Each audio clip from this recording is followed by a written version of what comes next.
हटायो, महकमा दुश्मन इंजीनियर हटायो, जावेद टावरी हटायो, जावेद टावरी हटायो। वकार लाड़ित general secretary SCARP irrigation employees union division Nowshahr road. Sain जीअं त असां अॼु जेको ही मुज़ाहिरो रखियो आहे हिकु करप्ट ऐं नाअहल इंजीनियर जावेद आफ्ताब टांवरीअ जे ख़िलाफ़ु आहे।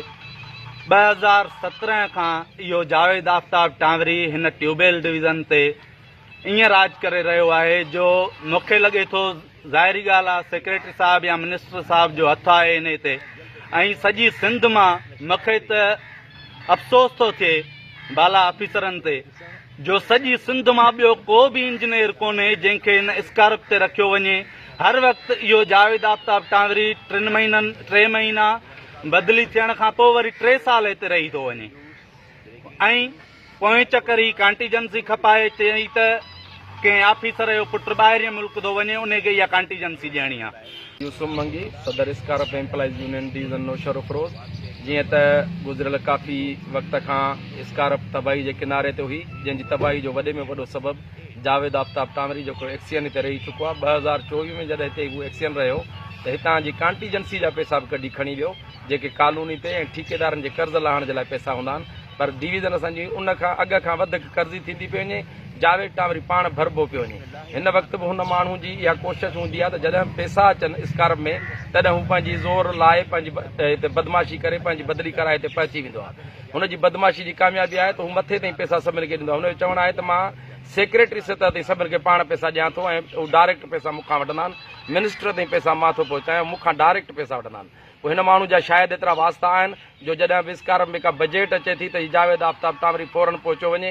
हींअर बि असांजे हू इंजीनियर हिते बदिली करायो आहे जंहिंजे लाइ असां बुख हड़ताल ते वेठा आहियूं। बुख हड़ताली कैंप लॻाई आहे। जेकॾहिं 2 या 3 ॾींहंनि जे अंदरि जावेद टांवरी खे वापसि न कयो वियो त हीअ तहरीक जेका आहे हीअ बुख हड़ताली कैंप जेका आहे इहा एहतिजाजी धरणे में तब्दील थींदी ऐं इनशा अल्लाह ताला असां एहतिजाजी धरणो लॻाईंदासीं। जेसिताईं जावेद टांवरी हिते इंजीनियर हूंदो तेसिताईं एहतिजाज जारी रहंदो।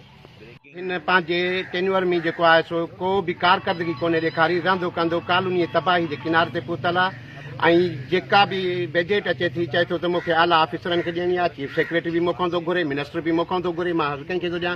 कंहिं में ज़रूरत न आहे जो मुंहिंजे ख़िलाफ़ु ॻाल्हाए सघे। सो अॼु असां ही रगो यूनियन उहिदेदारनि जे ते असां कॉल कई आहे। जेकॾहिं जो जावेद टांवरी खे न हटायो वियो त हीअ असांजो जेको अॼु एहतिजाज आहे इहो असां जो अॻिते हली का तहरीक में शरीक थी सघे थो।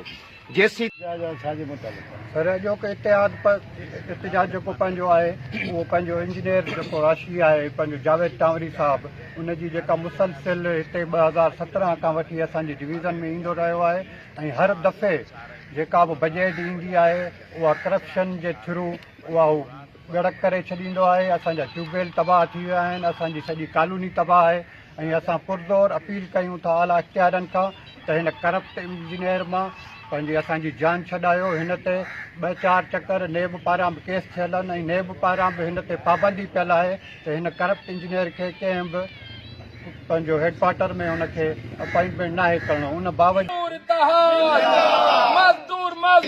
मज़दूर स्कार्प जी तबाही बजट खाईंदड़